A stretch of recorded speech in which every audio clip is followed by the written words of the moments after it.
Now with three of us here, I believe with a subcommittee.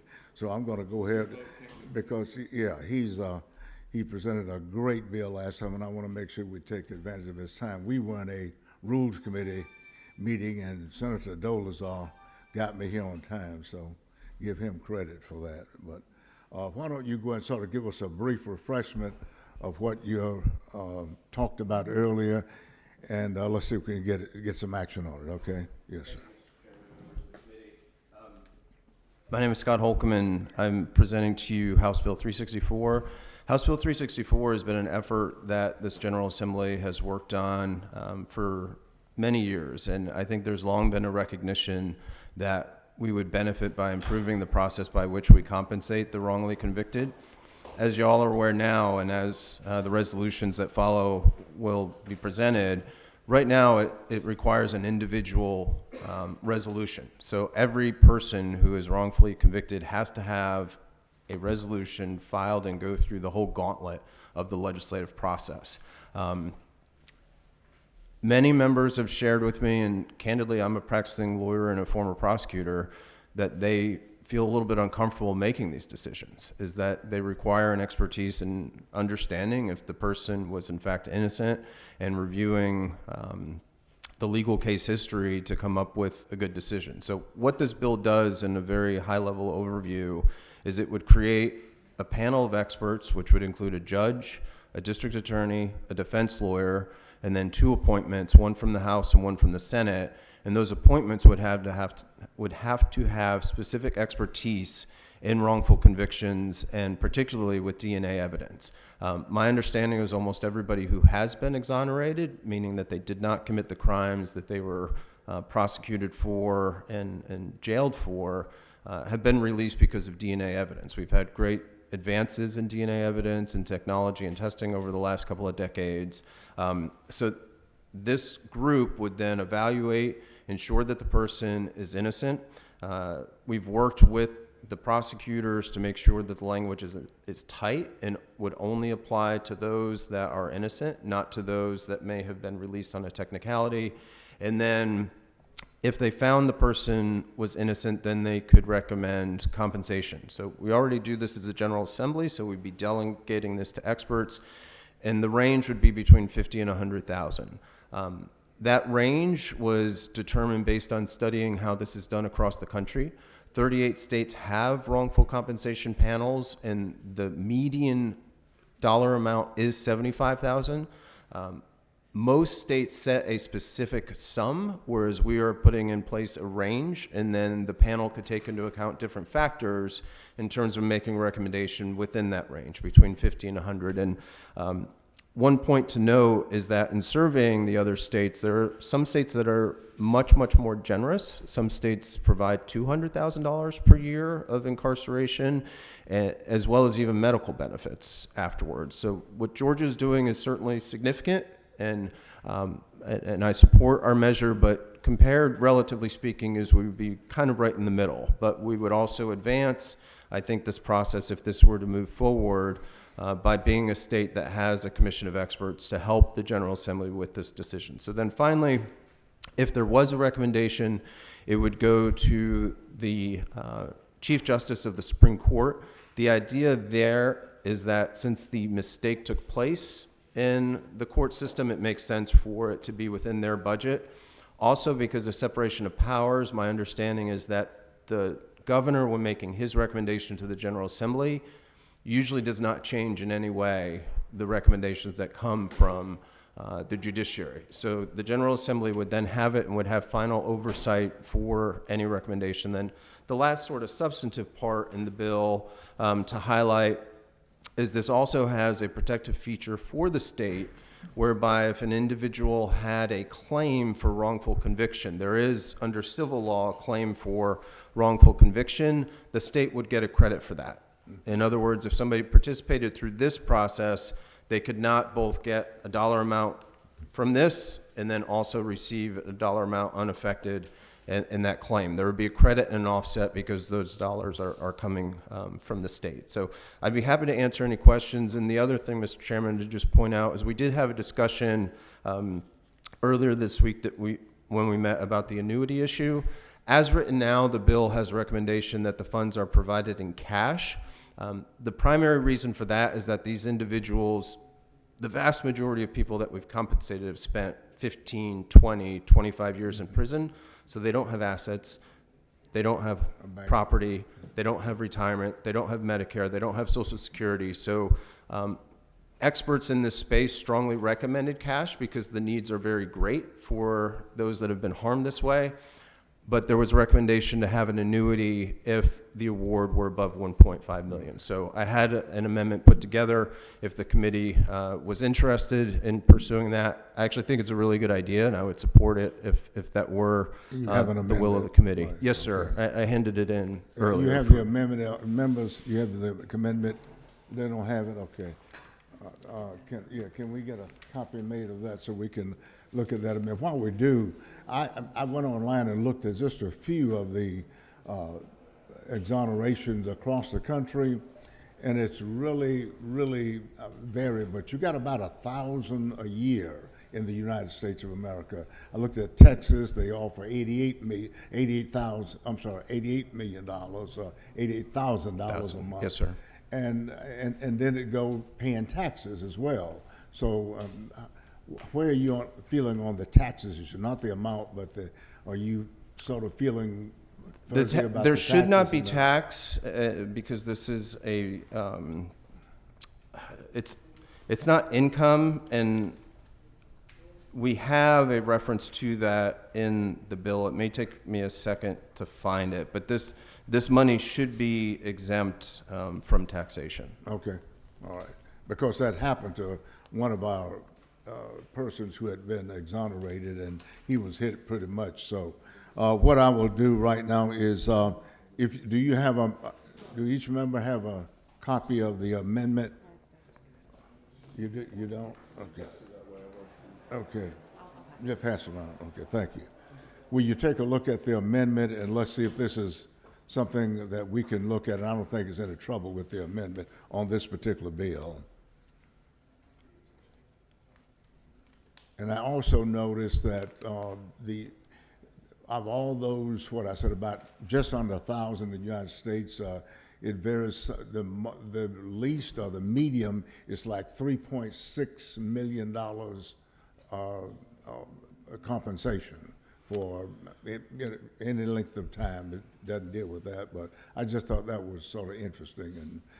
And we were listed as not having payments for wrongful conviction in the group of people. I don't know why that was like that, but so this would be our first recognized, but we've been doing this for like 20 years, I believe, at least 20 years or more, because I handled a John White case back in the 90s, so I know we've been doing it for a while. It's just perhaps not recognized in some areas. Mr. Chairman, we have been doing it, but it's been on an ad hoc individual basis. I understand. Yes, sir. Okay. Have members of the committee had a chance to look at the amendment? And if you do I have a motion on that particular amendment? Do I hear a second? Moved and properly seconded. All in favor say aye. Opposed, like sign. Now on the bill itself, any comments? Senator Dolezal? Yeah, I was just going to ask a question of Representative Holcomb. Can you walk us through the $50,000 to $100,000 range, how that compares to maybe the last 5 years of compensation or some recent window? Do we typically fall within that window currently? We do, sir. Yes. I think last year's were maybe 60 to 65. I'm not sure what the ones are this year, but I think they're probably within that same range. And so that has been generally where Georgia has been. And then, as mentioned, it would be pretty close to the national mean would be 75,000. And what I mentioned in the earlier hearing was the idea behind it. I think that this would be, if this were set up, how the board would apply it, would be if you had somebody who maybe had a non-existent work history, for lack of a better term, was kind of like a slacker, they would probably be on the 50,000 range. And then if, God forbid, somebody like me, more on the higher earning stage where wrongfully convicted, I might be closer to the top end of it. And so it would give them an ability to consider the factors of work history, et cetera, and making the recommendation for the number. But to your point is, yes, we are within this range now, so we're not dramatically changing what we're doing through our ad hoc process. Follow up, Mr. Chairman. This is more so a comment for as this moves through the process. I mean, this to me is probably one of the most difficult situations to deal with. It's almost unconscionable to imagine what it is like to be locked up and not having committed the crime. I would probably honestly discourage us from considering work history in terms of the value of that, first of all. Second of all, I would consider length of time, and perhaps that is more of a consideration than what lost earnings may have been. Because we very likely, if this is thinking of the scenario of a 20-year-old, we've taken away their ability to prove what their earnings could have been. So That's true. I would rather see that in consideration than work history personally. Any other comments? Just a question. Yeah. Senator Robertson. Representative Holcomb, I want to thank you for bringing this forward as we talked about last time. sir. I know this has been important to you and important to Chairman Effestration and on our side, Senator Strickland and myself. Is it your understanding or is it your feeling that if we had a structure in place beyond what we're having now, that the turnouts we have would be much closer to what they should be, as opposed to the system we have now where it goes to the Secretary of State's office, there's a committee there that's given information by whatever group, and then that particular decision is made there? Do you think this adds a little more integrity to the system, if you will? I think it improves it with Robertson, and by that, I think that it will prevent any potential mistake of us getting it wrong by having people that have real expertise to make this review instead of us as legislators. Like it's, when I was asked to handle, I've shared this before, when I was asked to carry the resolution last year, my immediate reaction was no. And then I had a bias of anybody that's in prison, I think, committed it because I'm a former prosecutor, and I had to kind of work through that. And it's not an easy process to really understand. And so that's part of what we're trying to do, is to make sure that we get it right, and I think that this helps us achieve that. The other part is these individuals, to Senator Dolezal's point, of having your liberty taken away for 10, 15, 20 years, not being able to be with your loved ones for that period of time, not being able to invest in yourself in that time, make money, all of those type of things of, I don't want it to be subject to some of the politics that sometimes happens here. Sometimes the House and the Senate fight, sometimes individual legislators get sideways with other legislators, and something could get killed just out of personalities and politics. I don't know that that's ever happened, but I don't want it to happen either. And so that's also part of what is driving this, is we could just have, for lack of a better term, a more sterile system that just really focuses on the facts, the law, and makes a recommendation in terms of what is an appropriate remedy in terms of compensation. And we still have oversight through the organic appropriations role that the General Assembly plays if we wanted to change the recommendation. The recommendation is not absolute to us, but I think this puts really good guardrails in place to make sure that we make the right call. Right, and I'm not aware of the Senate and House ever disagreeing with each other, so that's foreign to me. But Especially this time of year. especially this time of year. But who makes these decisions now? What is the expertise of the committee that makes these recommendations now? It's us. No, I'm talking about these resolutions that came to us. They were vetted, and someone said the other day that one of them was unanimous.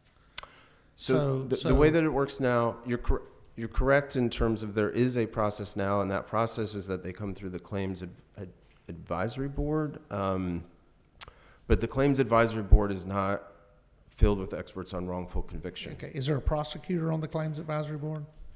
I don't believe I so. see heads nodding in the back, but I mean, or shaking, but. so It's that- usually department heads. Yeah, so it's no one that's been involved as a prosecutor or within the criminal justice system, somebody that may not understand the evidence of a system, somebody that may not understand the power of a habeas or whatever that may flow through the system. Who presents to this commission? The claimant, and then the claimant usually has pro bono counsel that So represents the them. individual seeking compensation and their counsel present. And the legislator who's carrying the bill. Right.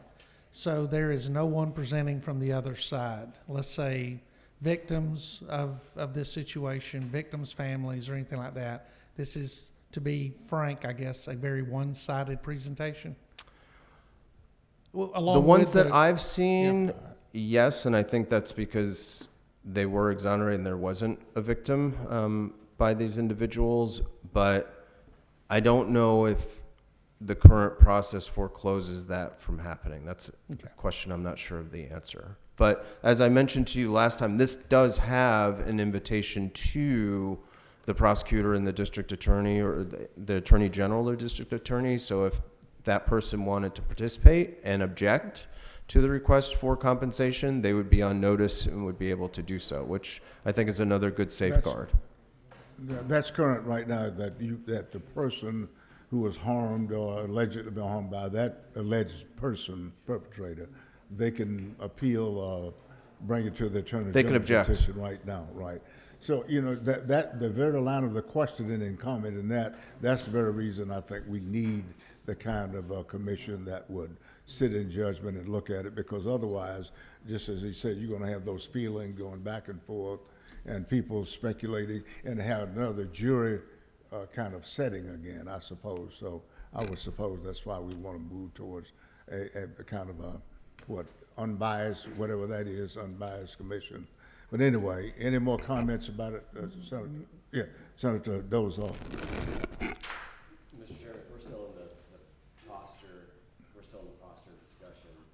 I'd like to maybe ask the committee what we think about the current range, and even if Representative Holcomb could highlight for us again. I think you said the average was $75,000 a year nationwide. Across the country, yes, sir. And you said the high end was in the 200. 200. With medical care. Was consideration given to the medical care piece in this? I'm ultimately, just to be transparent, the $50,000 number to me, assuming that we do reach the point where there is exoneration is proved, the $50,000 number to me, it seems really not. I don't want to put too many adjectives on this, but I'm just wondering if it shouldn't be higher, and if we shouldn't have our floor be the average, with a ceiling that's a little bit higher than what we currently have. Senator Dolezal, I would support you in that 100%. We tried to make it as flexible as possible to build the political consensus to pass, but I see this very similarly, of just the devastation that it imposes on somebody to lose that much time and not to be able to invest in themselves, their career, etc. It's real. The harm is real. And in some states, Mr. Chair, if you don't mind, in some states, they had education incentives such as scholarships and things of this nature to attempt to help the individual transition back into as normal as society is today, but normal society. Is that right? Yes, sir. Everyone has a cash. Cash is the baseline, and then the question is, where along the spectrum do you land in terms of the cash payment? And then it's a very, very small minority of states that have health care or other type of services to help them get started. Does any state cap legal fees? I don't know that offhand. I'm not sure if any of the other experts know. My general understanding is that legal fees are included because of the sense that if you're wrongfully charged, if you have, as a practical matter, most of these people are going to have public defenders, so there's not going to be legal fees. But let's just say, and this was a scenario I used in the House when we discussed this, was let's just say that there was prosecutorial misconduct. It's rare, but it does happen. You know you didn't do it.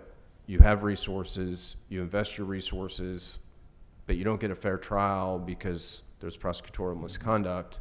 The sense was that that should be compensable. because you wouldn't have had that outlay of monies but for the bad conduct. So that's why we left it in. But practically speaking, I don't think that there will be a lot in attorney's fees, just because most of these individuals are going to be getting, as I mentioned, public counsel. Thank you. And I've looked at several of these, including in Senator Dozal's home state, which I won't mention, so I won't embarrass him, and say, Has the highest and say in the Illinois United out States. loud, but also looked in Florida and other places.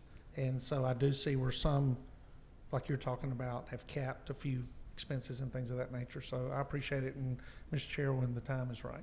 Yes, sir. Your time is right now. Pleasure of the committee. Mr. Chair, I would move that we pass LC 480912S as in Sierra, As amended. as amended. Yes, sir. Do I hear a second on that? Can I make a further motion to amend? Yes, sir. I would make a motion to amend on line 147 by striking $100,000 and replacing it with $120,000, and striking $50,000 and inserting in its place $60,000. Can we read it back for the record, Senator Doles?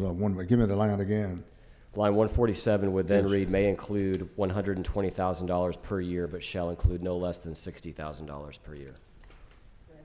Moved and properly seconded. All in favor, say aye. Aye.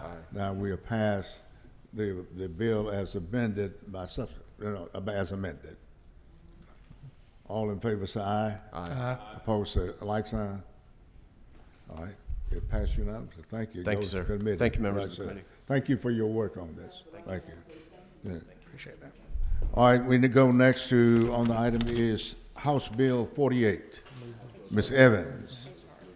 Oh, I'm sorry, did I? House Resolution 48. Thank you. Mr. Chair, we get the proper time. Yes, I sir. have a motion. Yes, sir. Um, Let me, you want to make the motion before she presents? I believe it's Is that proper if I make the motion. Pleasure of the prior now. committee. My motion, Mr. Chair, is having read through all of the resolutions, reached out to the Georgia Bureau of Investigation on one of the cases, reached out to other law enforcement resources on the other cases. One of the case out of my district, I had already received information from the prosecutor in that county. I think we now understand that the system is not set up to deal with these properly. So my motion would be to table the 3 resolutions until the committee has proper time to get the resources and read through the resolutions along with evidence and statements from the law enforcement agencies, in particular, to understand these cases. Because, as we mentioned in the last committee meeting, there is a discrepancy on what the definition of exoneration are. And so I think for us to make an educated decision on these resolutions, we must be educated on these 3 cases. So my motion is that we table the 4 resolutions. Any unreadiness on that particular motion? Senator C? We have to have a second. I'm sorry, I can't hear. It's my ears more than yours. But I'm just saying out loud that And it's, thank you, This- ma'am. Thank you. this is my second time in this committee on these, and I Right. think we are intelligent enough to have heard everything so far. And what we're, I disagree. Yeah, That's all I can okay, say. all right, but let me say this. Before we accept it, and number one, there's 4. That's what I 4, said. right? You said 3. I started out 3. Okay, all right. There are 4 resolutions for compensation. Let us get a brief comment from everybody, and at that time, we'll vote it all at once. If you, with the will of the committee, I'll accept your motion then. Can we have a brief update on 48, I'm sorry. If you would give us an update on 48, Ms. Evans, Representative Evans. Thank you, Mr. Chairman, members of the committee. House Resolution 48 and 49 are related, as in the last committee I mentioned. Mr. Stinchcomb and Mr. Woolfolk were co-defendants who were acting in self-defense. They ended up in a trial convicted for a crime they did not commit. Their statements of self-defense were consistent throughout, supported by physical evidence. There was an eyewitness who changed their testimony multiple times. That seemed to be the basis of the prosecutor moving forward the first time. There was a witness found who was thought to be dead who corroborated the self-defense theory. The prosecutor would not have a new trial. And to Senator Robertson's point, I understand. Yeah, that's what I want to speak to. Yeah, I understand the concern about how these situations are vetted, and I also want to make clear to the committee that the Compensation Advisory Committee, they don't decide yes or no the exoneration was right or wrong. They accept that the court or that a court has decided there should be a new trial, and that in the example of my resolution individuals, then the prosecutor did not move forward and did a null pros, meaning there was no case. They don't go behind that decision because they recognize that courts and legal professionals are involved in them. What they are deciding solely is whether the agency that is attacked, for lack of a better word, by the resolution, usually that's GBI or law enforcement or Department of Corrections, they make a determination that the exoneration or the wrongful conviction had nothing to do with Department of Corrections, for example. That's what happened in my situation. And we wouldn't contend that they did, but they were rightfully exonerated. And so the advisory committee, while they're not made up of experts, and it's not a yes, the evidence said this, or no, it didn't, they are saying they accept the exoneration, and they are trying to decide whether the Department of Corrections, for example, is responsible. Representative Evan, would you go back one more? Regarding the exoneration decision, how does that come about? Just in a nutshell, if you will. So in the situation for Mr. Stinchcomb and Mr. Woolfolk, they had this new witness come forward, and the defense attorney asked to present that new evidence. The prosecution said, no, we won't agree to a new trial for you to present this. So they had to move for a new trial, which ultimately made it up to the Georgia Supreme Court. And the courts accepted it? And the Georgia Supreme Court said, yes, you should have a new trial. And then when it came time to have the new trial, the prosecutor in Fulton County said, I have no case. Okay. So that's the exoneration. Okay, yes. And just to be clear, when we talk about exoneration, if Fulton County had chosen to, they could have retried this case, correct? This case, I mean, No, I guess logistically, sure. Properly under the law, no, and that's why they didn't, because they didn't have evidence. Well, they had the evidence that the bullet holes in the roof of the car and the victim, female sex worker, was shot in the head through the roof of the car. Ballistics showed that, which I think, if you look at self-defense, when the individual disengages from the scene, then the argument of self-defense stops. I think what the court was looking at was the denial of the court where the appeal was made to setting up a hearing. And the Georgia Supreme Court said that the lower court erred in not allowing the hearing for the evidence. But that if we're looking at physical evidence, the lady got into an argument with the individuals in the apartment. She was slapped. She left. She went down to her car, said she was going to get her stuff, stated by one of the co-defendants. She went into the car, got a revolver out. There's conflicting statements between the two co-defendants as to how many shots she fired, along with I think Mr. Harris may be in or a witness there, and then the other two individuals went and got their guns and started firing back. And then, of course, Mr. Woolfolk, I think, said his gun jammed, and that was proven to be false based on testimony of others and based on shell casings found on the ground outside of the apartment. And so, and I understand age, and I know you're the professional, but age does change the judicial process because evidence fades, witnesses' memories fade, and all of this. And sometimes the courts are placed in precarious situations, prosecutors are placed in precarious situations that when they look at the date of a case and realize the overwhelming responsibility of going and finding all the witnesses and doing all this, and then they know the individual has been incarcerated for 10, 15, 20 years, that has an impact on their ability to prosecute the case. So while I understand, and I use that in a case that's on another one of the requests, is that they basically have to say, you know what, we can't retry this case. So they choose to null pros,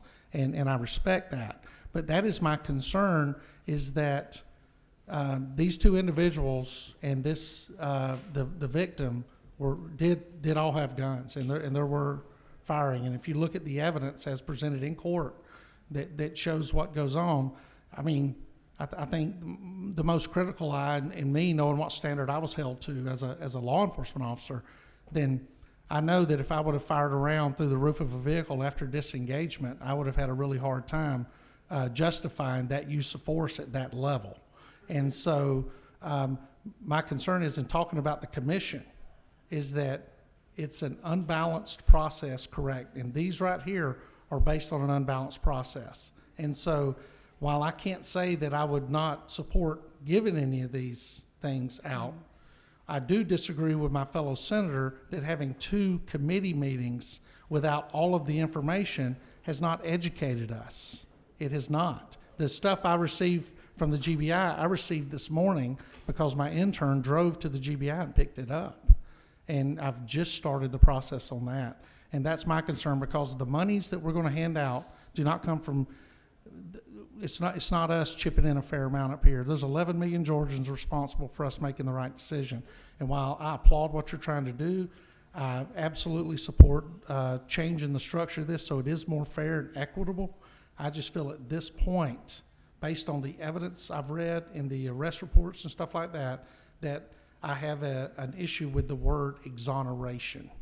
And so that's my only thing. And I have a tremendous amount of respect for you, Representative Evans. I've followed your career. I just don't necessarily agree with the definition that this commission is using for exoneration. Thank you, Senator. Appreciate it. And Yes. briefly, Mr. Chairman, the physical evidence always supported self-defense. And the eyewitness that was thought to be dead, that the Fulton County District Attorney refused to hear from since 2009 all the way until now, testified that she was still shooting. That's why they went in and got guns. And where those bullets went when they were trying to duck and keep from getting hit, where they might have gone, I couldn't say. But she was shooting out the window. See, She was but shooting toward if them. I may see what you and Senator Robinson are doing right now, you're doing the court thing again, all over again. Well, agree, Mr. Chairman. And one thing I wanted to add, what is our role here? The court decided, the court heard all this. The court decided that witness should be heard. There should be a new trial. And also I would add that, I might not have mentioned this in the last hearing, I can't remember, but the Fulton County now has a conviction integrity unit. I understand. They looked at this. These were the first gentlemen exonerated under that unit. So this wasn't just looked at by the court system, which in and of itself is a multi-layered process, and then looked at again by prosecutors who I believe, And if there was a still shred of further, evidence, would have moved. This is why Yeah. more than ever we need the first bill Absolutely. that we pass tonight. It's just go Absolutely. on. It's an eternal mission to, you did it or you didn't do it. I mean, it never ends. So I think at some point we're going to have to go with what we got. Perhaps the best thing we did was pass that first resolution today so we can get to where we feel comfortable. Say, okay, and then you don't have to get into law enforcement seeming to be against the other guy and all that stuff. Agreed, Mr. Chairman. we- The last we- thing I'll say is that, unless you want me to keep talking, I can talk No, forever. I need to hear from the other people. Absolutely. Thank you, Representative. And I don't want to be abusive of your time. Sure. Let me hear from the other 2 people coming up. Thank you for, and then I act on Senator Robinson's motion. Thank you, Mr. Chairman, members of the committee. And we got room for 10 more minutes. So Representative Buckner and Representative Houston come up at the same time and make your final comment before we act on the motion from Senator Robinson. You want to come on? Good afternoon, ladies and gentlemen. I'm Debbie Buckner, and HR 55. I have for you. HR 55. And HR 74, Representative Houston. Oh, that's fine. Okay. Yeah. I kind of feel the same way that Representative Houston just said, I'm not an attorney, and I was approached by law enforcement officers who were from the new area that I was drawn into with redistricting. I knew nothing about the case, and so I did what I thought was the appropriate thing based on the process that we have today when we are asked to carry a compensation resolution. I visited with the detectives, the police chief, and I also met the person who had been exonerated and released from prison, and I talked to his supervisors at his job at the Humane Society where he works for the city. To me, this is the most stressful bill anybody in the House or Senate will ever have to carry. Every day we're up here making decisions about groups of people that are nameless. But this is a person, this is a name, and this is someone I met, and this is someone who went through being falsely accused at a time when they were desperate to find someone that had committed some crimes.